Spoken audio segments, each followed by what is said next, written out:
Good afternoon, everybody. Welcome to this webcast on the CMF program changes for 2019-2020. My name is Nathalie Clermont. I'm the Vice President of Program and Business Development. And to do the presentation with me today, we have our new Director of Programs and Policies, Butler.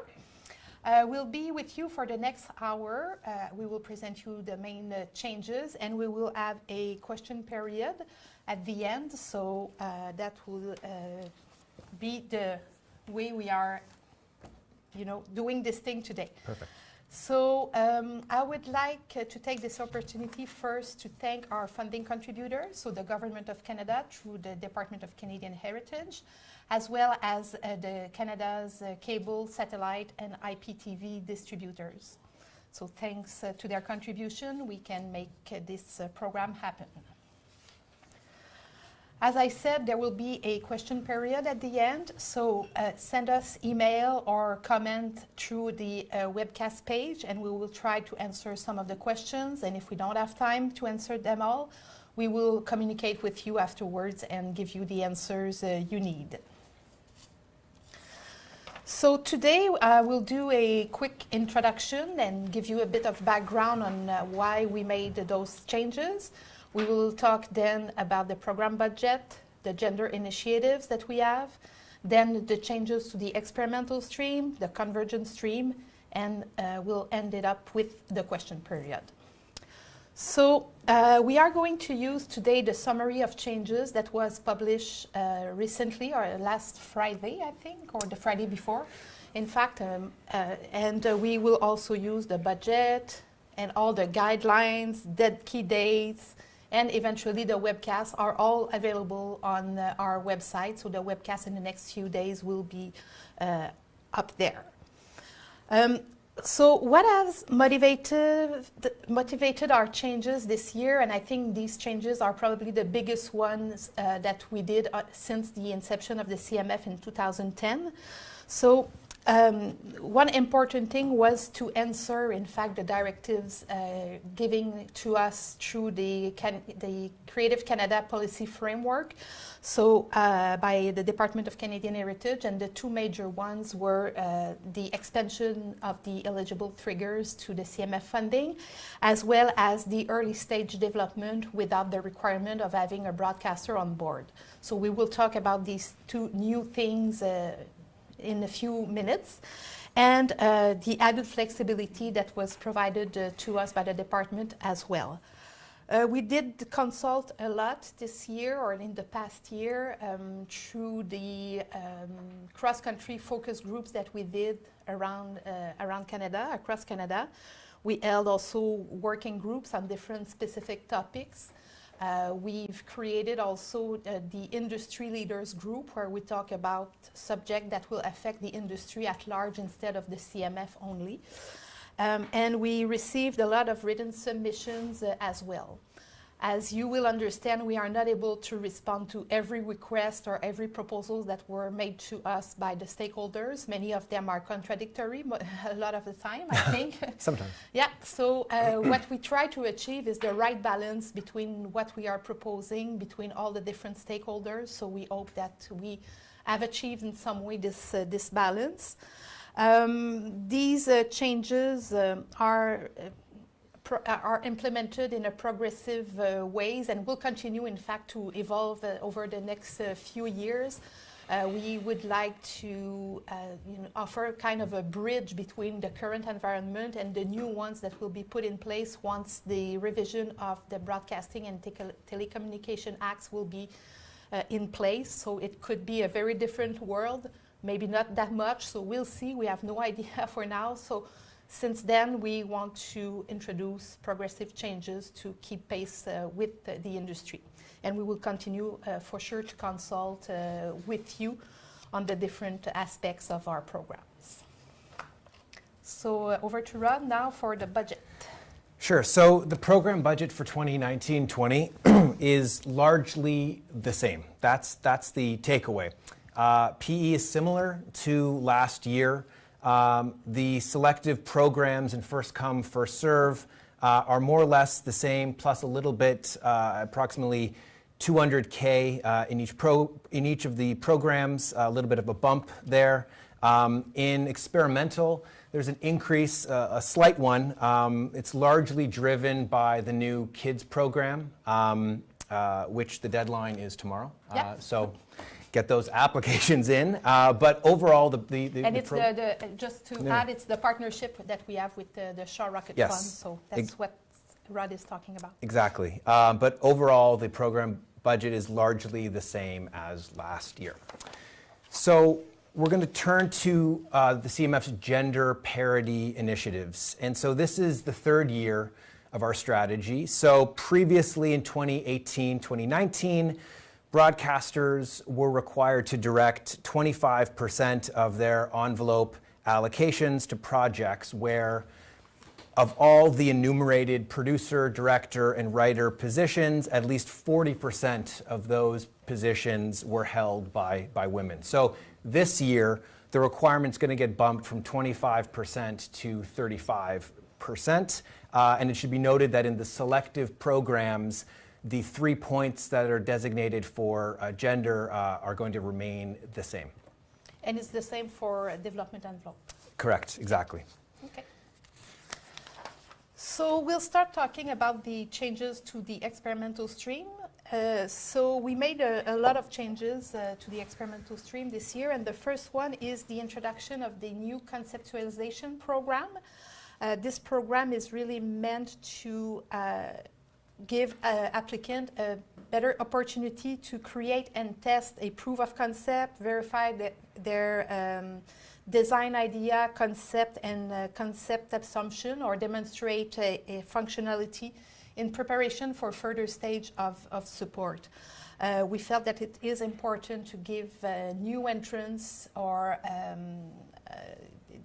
people that I'm looking forward, the new startups, in fact, a better opportunity to compete in the system. This program, as you know, is very oversubscribed, and the new entrants have a bit more difficulty for some of them to compete. So to be able to prepare a better project, we are going to give an opportunity to get the financing at the conceptualization stage.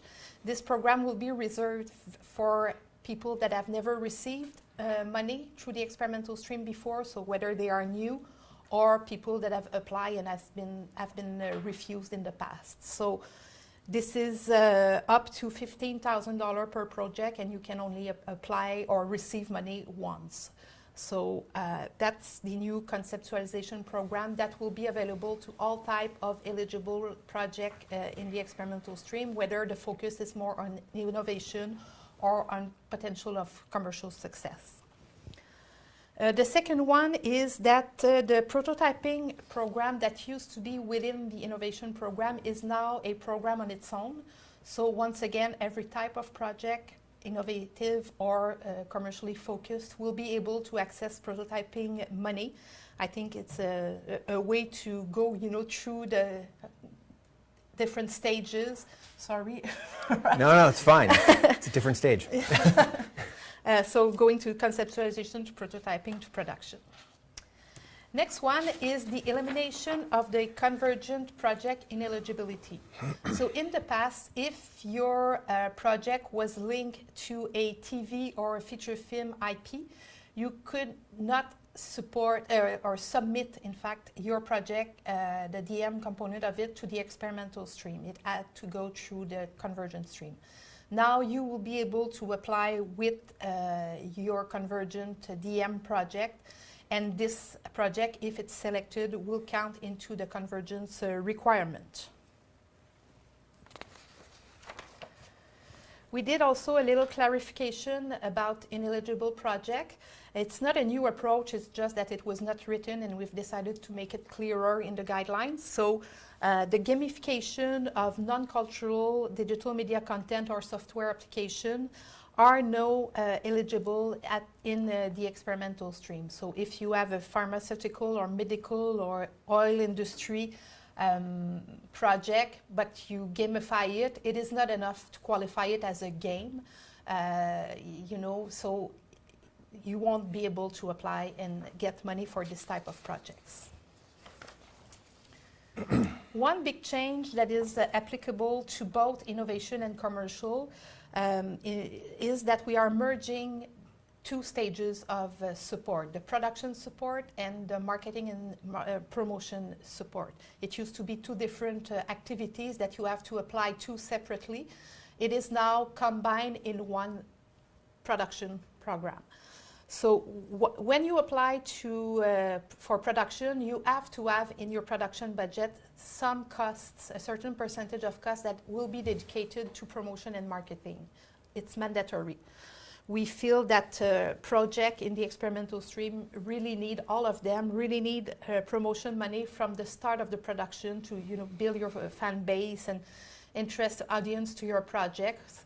So we think it is important that you have this money from the start before, through the separate streams or separate programs that we add.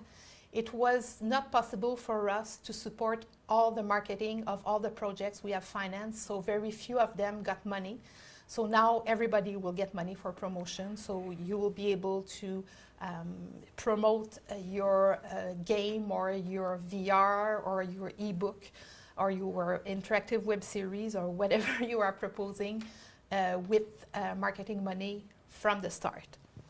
So one application, no need to longer go through two selective process. It's done at the production stage. However, we are keeping the marketing and promotion support for a few years because projects that have been submitted and that have received money through production in the past, they still need access to promotion money. So it will remain the way it is right now. So projects that have been supported in production prior to 1920, only those projects will be eligible to apply to marketing under the same criteria that were in place in the past. The program will be eliminated over the years as less and less projects will remain eligible to the program. For the innovation program, now switching from what is applicable to both. So what is applicable to innovation? We are increasing the CMF contribution to $1.5 million. It used to be $1.2 million, so it's still up to 75% of your cost, or up to $1.5 million. And it includes all phases. So if you get money from conceptualization or prototyping, and then you come to production, you have to take into account the amount you received in previous phases to make it up to 1.5 million. We have also changed the definition of innovation. In the past, the innovation points were given based on a descendant scale, where we were looking at projects that were revolutionary,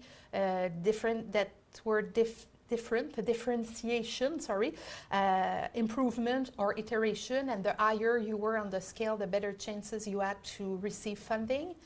We've eliminated this scale, and we now say that yes, if you still want to do a revolutionary project that is groundbreaking and that is novel and revolutionary, you can still do it, and we encourage you to really submit these projects to us. And it still can be through an innovative content or technology. But also, if you are reusing technology or content that already exists, but you are using them in an imaginative way, a creative way, an intelligent way, or different ways that they are used to be used, then you will be considered as an innovative project, and you will be able to apply and to compete with the other. We've changed also in the evaluation grid to take into account the fact that both production and marketing programs are now merged, so it was slightly adapted to reflect that. In the C2P, the commercial project program, you see that we also did increase the CMF maximum contribution to $1.5 million. The other important change is that we have also raised the percentage from 60% to 75%. So the financial parameters, except for recoupment that we will talk about in a few minutes, are the same between innovation and C2P. So we hope that it will encourage you to submit to the program. I think that we heard in the past years that the conditions of the innovation or the financial parameters of innovation were more appealing for producers. So now they are the same. So I hope you will use both programs. Once again, in this program, we've adapted the evaluation grid to take into account production and marketing together. And the recoupment policy. In fact, the recoupment policy in innovation is the same that it used to be. So it's based on the percentage of our investment, but you can deduct some expenses. It seems that it was not clear enough the way we were explaining it, so the policy remains the same, but we have changed the way to present it and to explain it, so we hope that it will be clearer and easier to understand. However, in the C2P programs, we are changing completely the approach. We now say that the CMF will be enabled to receive 15% of the gross revenues generated by the exploitation of the project before any deduction, so before commissions or expenses or any other deduction, sorry. So you will no longer need to negotiate with us what are the deductible expenses, how much can your publisher can keep and everything. So it's 15%, then you can do whatever you want with the other 85%, whether you're giving it to a store or to a publisher, or you want to do more expenses, or it will be up to you. So we feel it will be a much cleaner and easier way to do business with us. And sorry, and that 15% is regardless of the level of investment that the CMF has made. So if we invest 45%, it's still 15%. And if we are investing 10%, it's still 15%. Right. But it's quite rare that we are at that below low. 15% anyway. We did an update. In fact, we updated the list of approved business accelerator in the Accelerator Partnership Program. This list is not final, meaning that yes, we have updated it, but if you want to work with an accelerator that is not on this list, whether they are Canadian or foreign business accelerator, you can come to us. We will see if their business plan is corresponding to our objective, and if so, we will approve them and you will be able to work with them. A few months ago, we launched a new program for kids web series with Shaw Rocket Fund that Rod alluded to a few minutes ago. As he said, the deadline is tomorrow, so maybe a bit late for this round, but we may have another round this fall, so we'll see with the result of this first iteration if we renew the program, but we'll keep you posted for sure. Finally, is it finally? Yep. Yeah, finally, for the experimental stream, we did a little change to the Appendix B, which is our business policies, and it's regarding the insurance policy. We used to say that project in the experimental stream innovation, or C2P, not the web series, but the two interactive or immersive programs, you had to have insurance policy in accordance with the industry standards. Now we are defining a little bit more clearly what we expect to have in your projects in terms of insurances. So you can look at the list that is published in the guidelines, and we are expecting that you get these insurance. Over to Rod with the convergent stream. Yes, great, thanks, Nathalie. So we're going to switch gears and talk about the convergent stream. As Nathalie alluded to off the top, we made a lot of changes this year with the hope of striking a little bit of balance. And one of the biggest changes we made this year were the expanded triggers to funding in the convergent stream. So this was obviously originally through the Creative Canada policy, and then the Department of Canadian Heritage gave us a directive to include this as part of our 2019-2020 programs. So previously, to trigger funding, there were two ways. There was a CRTC licensed broadcaster or CRTC licensed VOD service. Now, we've expanded these 2 ways, and there's going to be 4 ways. So all services that meet the CMF's new definition of quote-unquote Canadian broadcaster are eligible to trigger some funding. So a Canadian broadcaster now will be defined as any of the following. So first, a Canadian programming undertaking, so a broadcaster, licensed by the CRTC. And for this element of the definition, we've also expanded it slightly to include broadcasters that are exempt due to the level of subscribers that they have. So if it's 200,000 or less, they would fall under this exempt broadcaster definition, and they would be allowed to trigger too. So that is one way. A second way now is an online service owned, controlled, and operated by a Canadian broadcaster. So this would include cbc.ca, this would include GEM, Crave. So basically, owned, controlled, and operated by is the through line here. The third way is an online service owned, controlled, and operated by a Canadian BDU licensed to operate by the CRTC.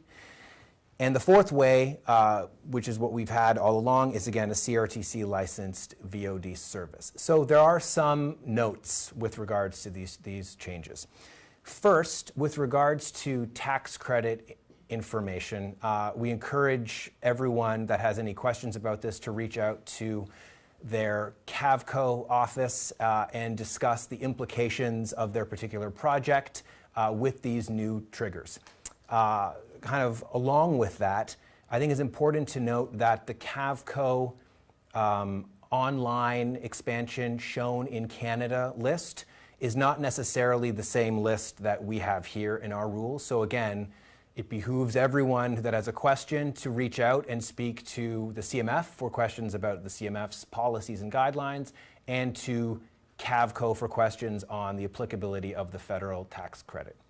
And again, to reiterate, this is not then expanded to include a Netflix, an Amazon, a Hulu, etc. This is Canadian owned and operated and attached to a BDU or a broadcaster. So with these new triggers, this made us rethink our approach to the rights that are passing between the producer and the triggering service. The definition of what is television now has become a little bit blurry, and so we had to rethink our approach to rights. So now, in 2020, the eligible license fees from a Canadian broadcaster will be in exchange for the quote-unquote Canadian broadcast right, which will be defined as the right of the Canadian broadcaster to broadcast and or make the TV component available on any broadcast or online platforms that broadcaster owns, operates, and controls. So in the past, if Bell Media, in exchange for the eligible license fee, could exploit the linear Canadian broadcast right on CTV or on Comedy or on Bravo, now, under this new world, they will be allowed to exploit those rights on Crave. If, however, a broadcaster does not own and control and operate a particular means of exploitation, those rights would still be classified as quote-unquote other rights and must be valued separate and apart from the broadcast right. So another big change that the CMF implemented this year is in relation to the digital media component. And so the next, I think, 4 slides deal with that. So we're going to kind of go slide by slide, but they all explain the new wrinkles attached to DM. So I think the first change, obviously now, the value-added and rich and substantial distinction has been eliminated. There is now only one type of DM. It is not determined by a minimum or a maximum budget, and there is just a corresponding DM component now. Secondly, the eligible costs for the DM component must be submitted with the TV component application. So now you're submitting one app form, and along with the TV component's eligible costs, we're going to be treating the eligible costs of the project as a whole. So the license fee top-up, equity investment ratio will be treated as a whole, the license fee threshold, the CMF's max amount that we provide. All of this will be looked through the lens of the project as a whole. Yeah, just a Yeah, little please. clarification. It is the same approach that we used to have in the past few years about value added. So you have to put the DM cost in your production budget for television under the line 85 of your budget, and we will treat all these points that Rod mentioned as one that are applicable to one single production budget, including both TV and DM. Perfect. Yeah, exactly. Oh, okay.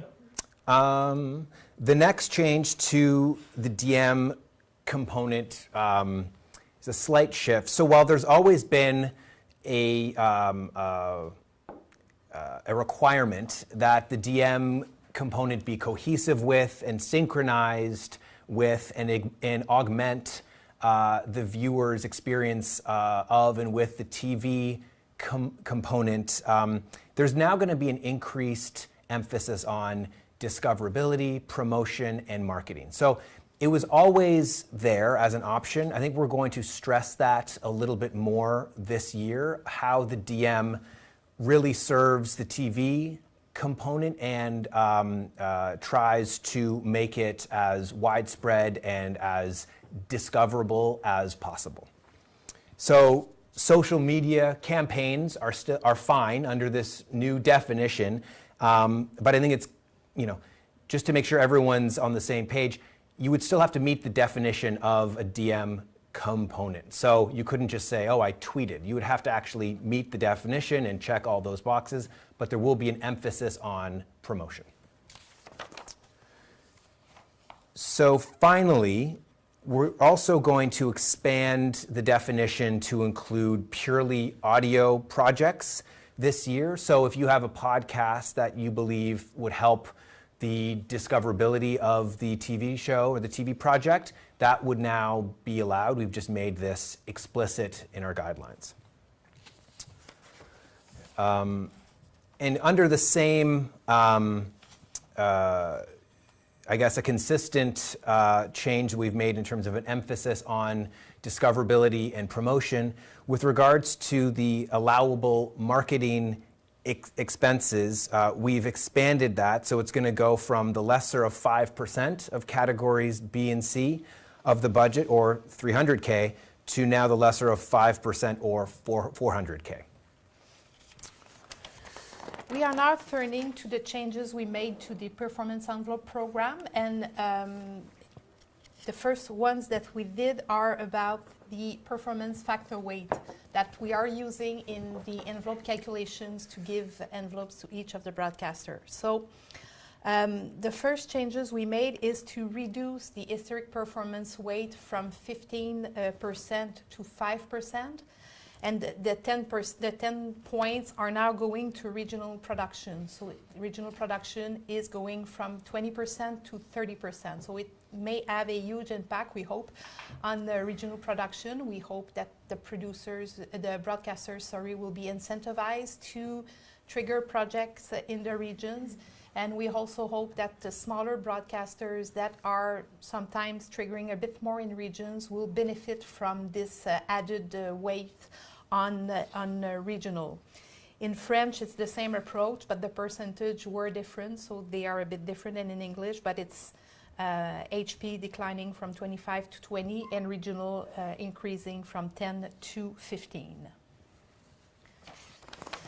Another changes we made to the factor is that we have eliminated the digital media investment factor for all the reasons and our new approach and new flexibility regarding digital media, we felt that it was less important, let's say, to have the digital media investment factor, and we've replaced it with the introduction of the OTT first run licenses factor.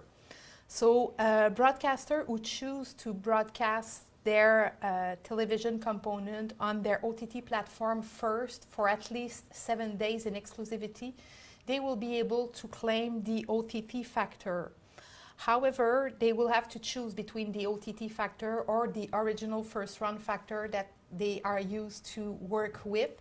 So the original first run factor is for the traditional channels or platform when they are broadcasting it on their first run, so they get credit for that.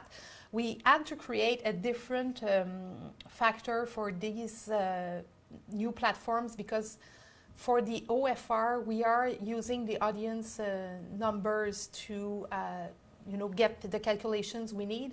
For OTT, unfortunately, we don't have access to the audiences of these platforms, so we had to find another way to incentivize broadcasters to use their OTT platforms. So we've decided to go with the eligible license fees. So these are two different ways of calculating the factors, and broadcaster will have to choose between OTT and OFR which credit they will use in their envelope calculations. Okay, this is a big slide, but it's very easy. In fact, we used to say that broadcasters have to spend at least 60% of their envelope or on projects that have an eligible, rich and substantial digital media component, or 60% of their projects need to be with a rich and substantial media component. Now the 60% remains, but it's no longer on rich and substantial, but on digital media. So 60% of envelope or 60% of projects have to have a digital media component, but the new definition and more flexible definition of what is a DM component. We have also introduced an alternative access to the performance envelope program, and this is really to give an opportunity to those broadcasters that do not have a performance envelope to still get access to funding for the project they want to trigger. This will allow them to submit up to 2 projects per year or up to $100,000. It's a first come, first served program. And it's really to make sure that the smaller broadcaster who don't have an envelope or don't that are not owned by a group that has an envelope to get access. So for example, CPAC or Afro Global will become eligible because also of our new definition of what a broadcaster is, to take into account the new exempt broadcasters and the platforms that are owned by BDUs, but if these BDUs don't have a broadcast channel, like TELUS Optic, for example, they will be able to trigger even if they don't have an envelope. The budget for this is $2 million, 2/3 in English, 1/3 in French. We have also made a change to our cap on in-house and broadcaster affiliated cap. It used to be up to 7.5% or 15% for documentary or 15% for all the other 3 genres combined that broadcaster can use on their in-house or broadcaster affiliated productions. Now there's a single cap at 25%, so the broadcaster can use up to 25% of their envelope for their own internal or broadcaster affiliated production. When the CMF was created, it was written in the directive that there will be a gradual access to the program for the broadcaster for their in-house and affiliated production. So we kept it at 15% for the past 10, 20, 11 years. So now we are increasing it a bit to 25%. One other thing that we are doing is to eliminate the decreasing license fee top-up when you come to us with a second or subsequent season.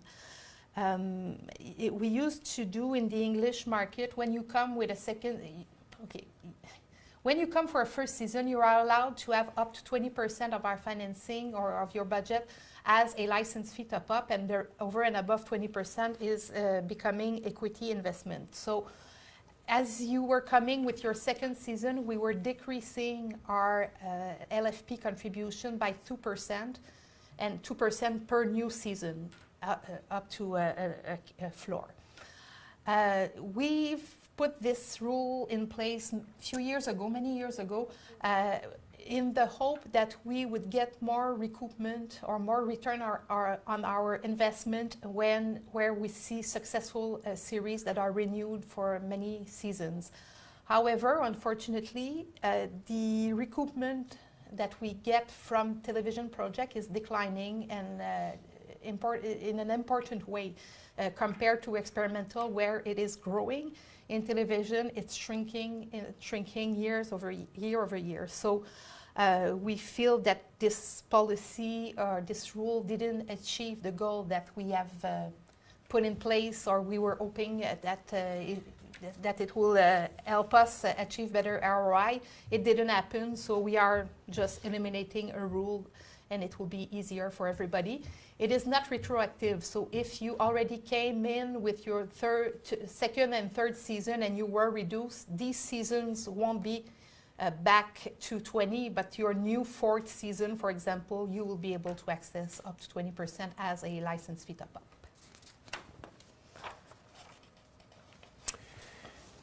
Yeah, over to you. Yes, moving to the Quebec French Regional Production Incentive, so the change in the maximum CMF amount. We've adjusted this cap, so now eligible projects under this incentive are eligible for a license fee top-up of the lesser of $225K for all genres, or 15% of the project's eligible costs. Turning to digital media component scoring in selective programs in the convergent stream. So as we talked, the DM component emphasis has shifted, so the exclusive tier in the evaluation grids, in previous years they had a certain amount of scoring for rich and substantial, a certain amount of scoring for a value added. That has been eliminated, and now consistent with the theme of looking at the project as a whole, the DM component 10 points is going to be reallocated to the creative elements section in the grid. And so hopefully applicants will, when applying, take into account how the DM and discoverability will factor into the project as a whole. Turning to the diverse languages program. So in DLP, we're going to make a change in the evaluation grid again. So now for broadcaster affiliated and in-house, the maximum points awarded through the level of license fees section, the maximum amount of points that can receive in that section will be limited to the highest commitment made by a broadcaster to a project produced by an independent producer. So we hope that this will promote a little bit of balance in the types of projects funded in this program, and possibly provide a little bit of a better chance for some independent producers. Now looking at the broadcast trigger in the export pilot program. In the past, we offered a range of possibilities, so now in 2019-2020, eligible projects under this program will need a development fee from within at least the last 2 years from a broadcaster with a development envelope allocation. So hopefully this makes it a bit more clear, and there is more focus in this program about what stage we wanted to support. Now we're going to turn to the Francophone Minority Program and talk about the in-house and broadcaster affiliated cap. So again, the cap of funds allocated to in-house and broadcaster affiliated is going to be reduced from 12% to now 10%. And again, to promote hopefully a bit more balance in the type of projects in this program. And also in the same program, in the evaluation grid, broadcasters that contribute a PE allocation of at least 7% of the project's overall budget will receive points in the broadcaster commitment section of the evaluation grid. So the goal here hopefully is to encourage broadcasters to use PE a bit more, and hopefully the pool of funded projects in this program is a little bit bigger.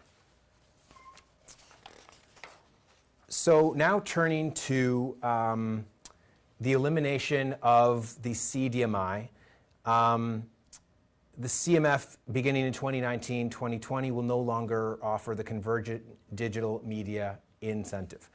There are a number of reasons why we made this change. So first, intake in the incentive has decreased year over year. In the last few years, the goal was to have this as a selective fund, but evaluations really haven't happened due to the low amount of projects. So we were leaving money on the table in this program, which is something we don't like to do. Particularly in the English market, we were seeing many web series, and we have other programs that can support those types of projects. And finally, as we shift the emphasis in DM away from big, robust DM projects to an emphasis on promotion, this type of incentive for big DM was not as necessary. So digital media projects that are robust and big budgeted are still possible, but they're no longer mandated or required. And so to incentivize these projects just wasn't seen to be as necessary now. We still offer a range of programs where this is all possible, but we are going to eliminate this incentive for this year. And don't forget the new eligibility of this type of program or project through the experimental stream. So it's a very new, interesting way to finance these type of projects. Exactly. Okay, so another change that we did is to our development program, and it's once again following the Creative Canada Policy Framework Directive that we got from the department.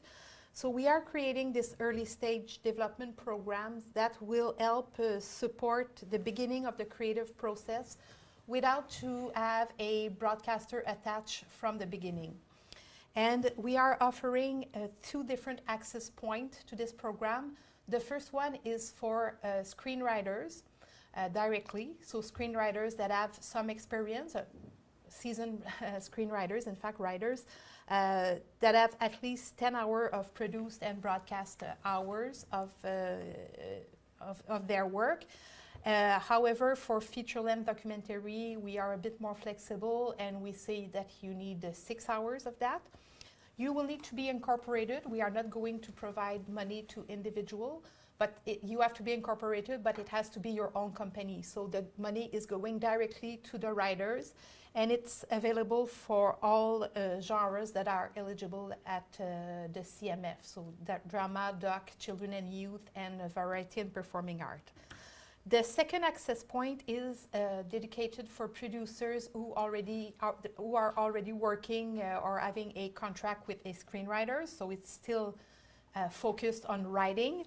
And the producers and the writer will have to come with a partner or market partner, if we can say, and this market partner can be a broadcaster like it used to be in the past, so a letter of interest. There's no need for a cash commitment in this program, so it could be a Canadian broadcaster, a Canadian distributor, a letter of interest from a provincial agency, or a letter of interest from a private fund like the Bell Fund or the Shaw Rocket. So if you can demonstrate through these entities that they have an interest in your project, you can use this letter and be eligible to the second access point.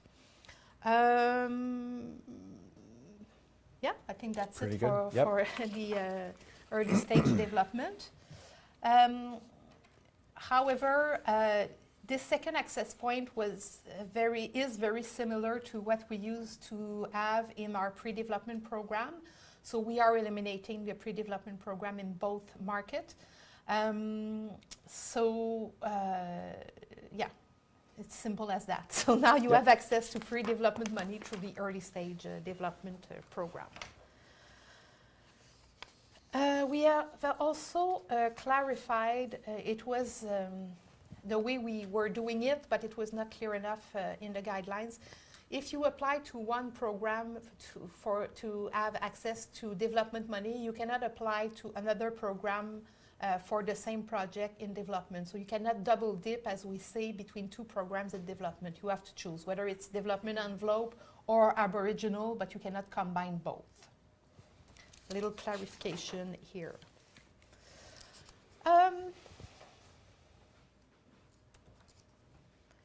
Finally, the BAF, the Broadcaster Agreement Form, is now available through the dialogue. So, as you know, we've started with the Telefilm, the digital transformation at the CMF, where now you can only apply through dialogue.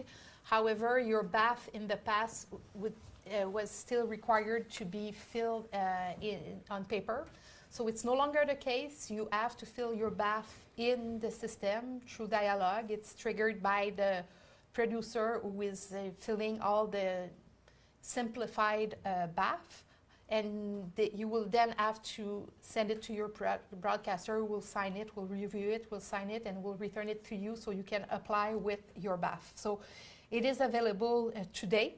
So it's no longer possible to apply with a paper BAF. So use this new BAF that was tested by some of the broadcasters and some producers, and it was very well received. We are very happy about that.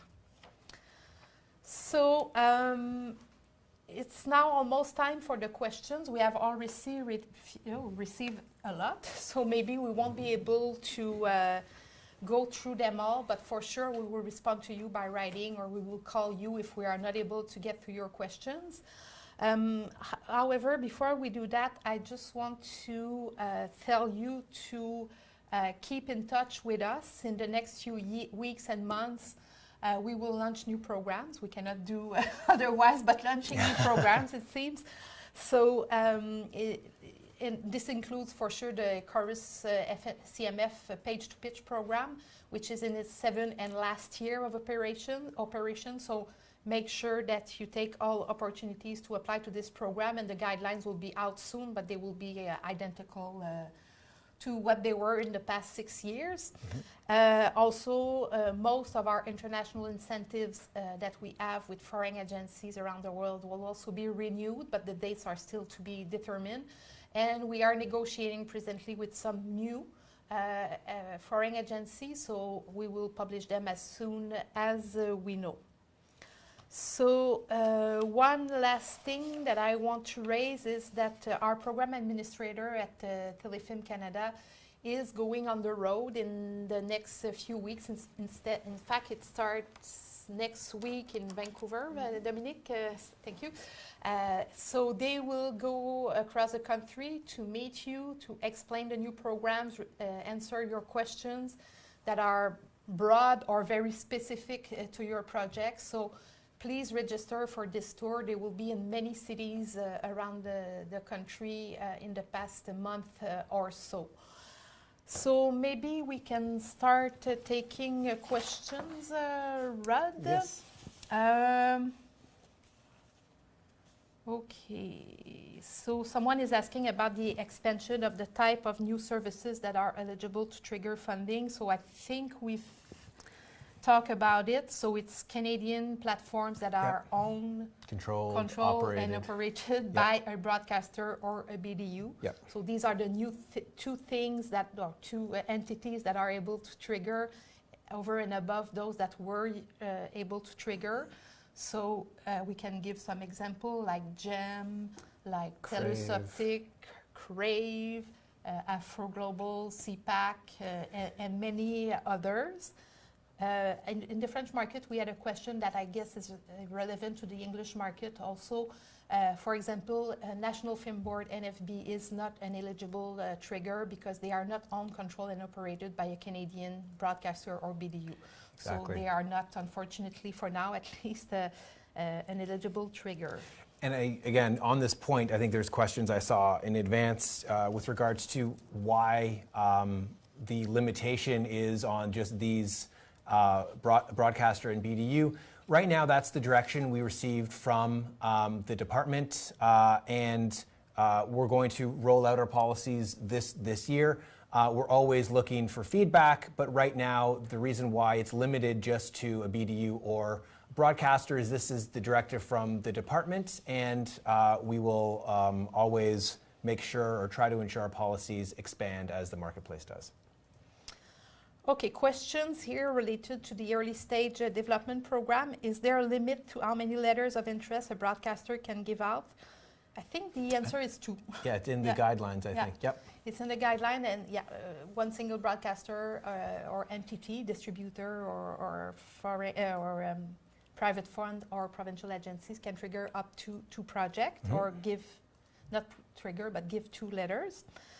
For the creator-collaborator program, does the total budget have to be about 46,000 or can it be more through third party, including producer investment? Yes, it can be more. In fact, it has to be more because 84. On the second access point, we cannot provide more than 84% of the financing.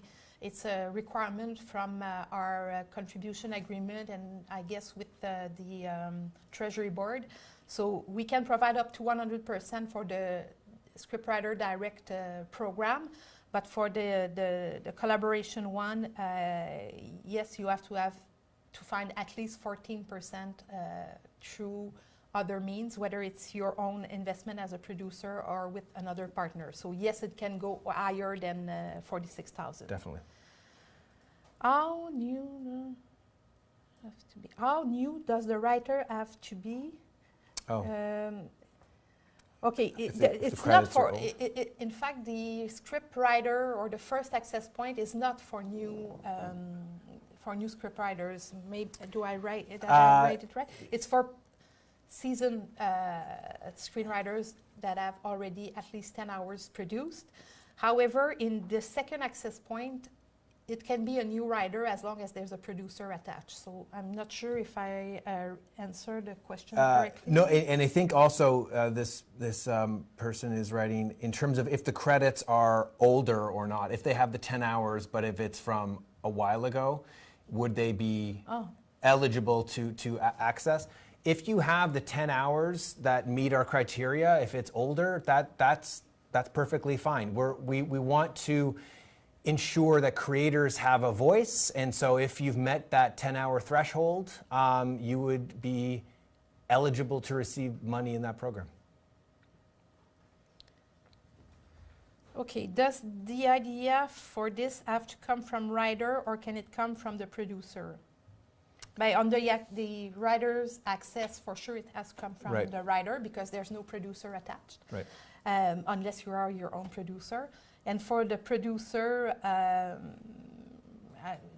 it doesn't matter. In fact, the idea can come from the writer, the director, the producer, anyone, as long as the producer owns the right to develop and eventually produce.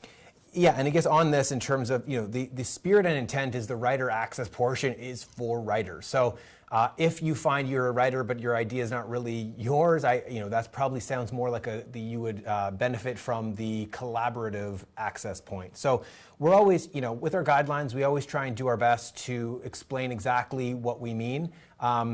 Do we always think of every iteration possible? No, but I think the spirit and intent is the writer access point is for writers. Yeah. Eligible costs are for Canadian spend only. What if the project requires an expert from the US, for example?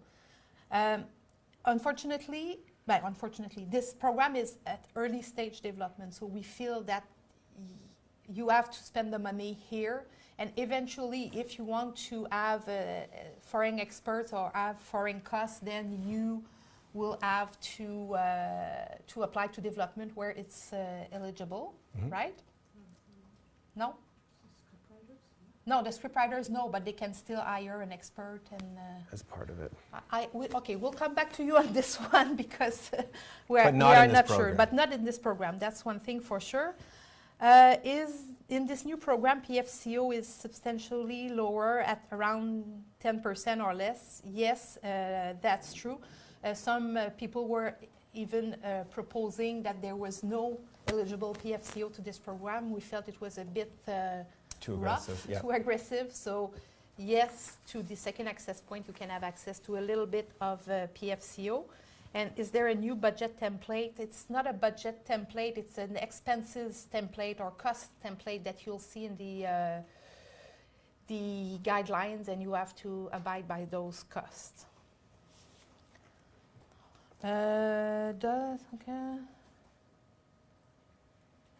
Does the ability for convergent projects to apply for experimental mean the experimental will be even more oversubscribed? That's Possibly. it's possible, but Possibly. there's no less, there's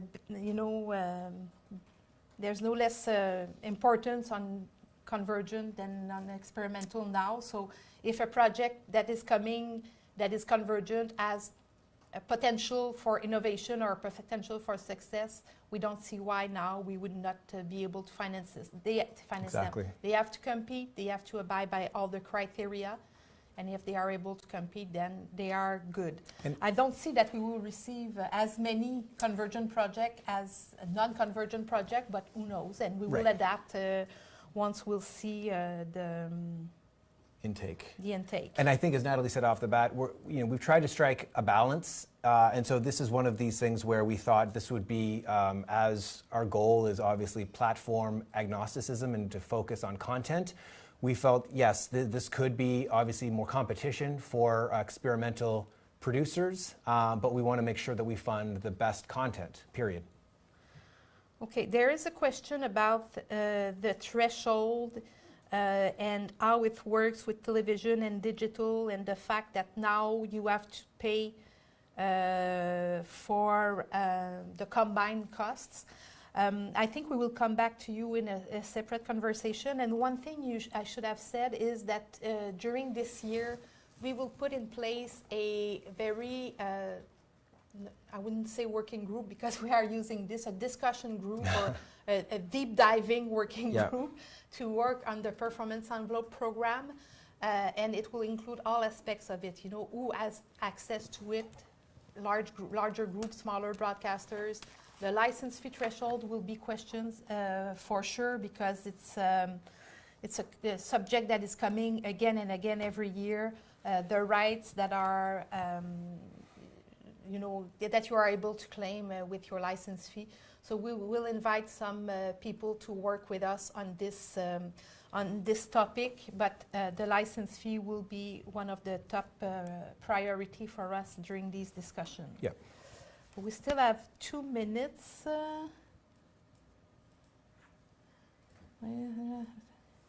Okay, one question is, do you want to take it? Yeah. No, whatever you. Okay. What if when you submit your TV proposal, you are not ready to deploy or to evaluate what your DM component will be? Can it be done after? And the answer is yes. You can always amend your project, your budget, your BAF after you submitted your TV production. We hope you won't do that because for sure it's more work for everybody. But if you have to do it, we are happy to do it and to follow what are the needs of your particular production. Right.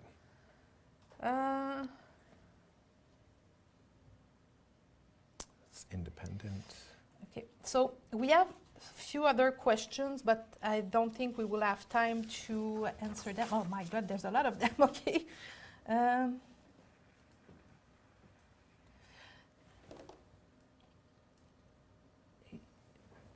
I have. We are going. Okay, someone is asking about the web series program, not the one with Shaw, but the other one, that the deadline is October 3rd to apply, and can they apply tomorrow, for example?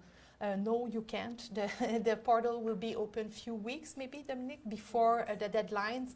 And it's always like that in all programs. We are not opening it before few days before, not few days, but few weeks before the deadline. Otherwise, your project will sit in the system forever, and it's not very efficient. So I think this is our time for now. Thank you very much for attending. If you have questions, don't hesitate. Call CMF PA, our program administrator. They will be more than happy to help you. And follow them during their tour. You'll meet great people that are very dedicated to you. And we hope that this present session was helpful. So thank you very much. Thank you, Rod, and see you soon.